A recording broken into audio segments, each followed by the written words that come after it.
આજના આધુનિક યુગમાં પણ સમાજને એક જૂથ કરવા માટે અવનવા પ્રયાસો થઈ રહ્યા છે.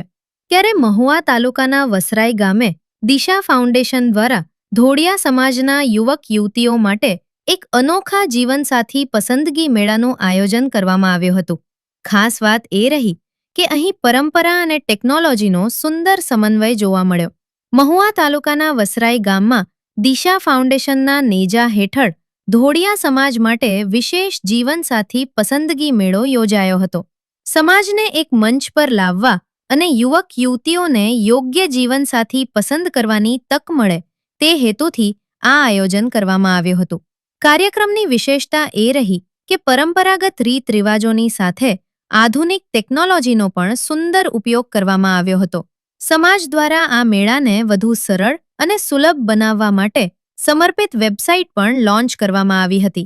મેળામાં ભાગ લેવા ઈચ્છતા યુવક યુવતીઓએ વેબસાઇટ મારફતે ઓનલાઈન અરજી કરી હતી, જેના કારણે સમગ્ર પ્રક્રિયામાં પારદર્શિતા અને સચોટતા જાળવી શકાઈ હતી.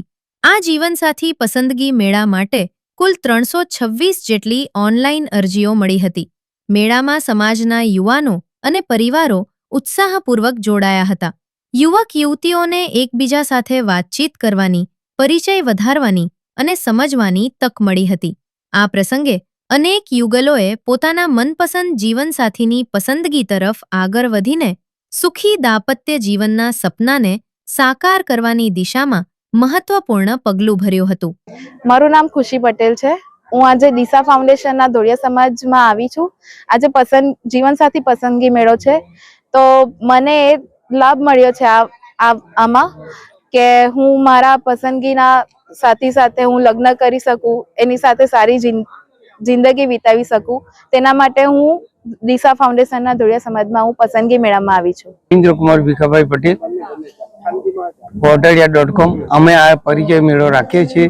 પરિચય મેળો રાખવાનું કારણ એ જ છે કે આજથી 20 વર્ષ પહેલા ઓટોમેટિક જોઈન્ટ થઈ જતા. આજે યંગ જનરેશનમાં કોમ્પ્રોમાઇઝ નથી ને આજે વચ્ચે કોઈ પડવા નથી માંગતું.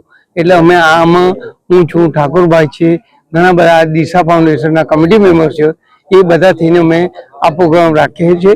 ને એ પહેલાં અમે જ્ઞાન કિરણ ધોળિયા સમાજ પર પ્રોગ્રામ રાખ્યો હતો, તે સક્સેસ ગયો હતો. તેમાં 10 કપલ સ્થળ પર જ પસંદગી થઈ ગઈ હતી. ને આ રીતે અમે રાખીએ છીએ ને જે હશે તે અમને સહકાર લોકોનો સારો મળે છે. સમાજમાં એકતા, સુવ્યવસ્થા અને નવી વિચારધારાને પ્રોત્સાહિત કરતો આ મેળો પ્રશંસનીય અને પ્રેરણાદાયી બન્યો હતો.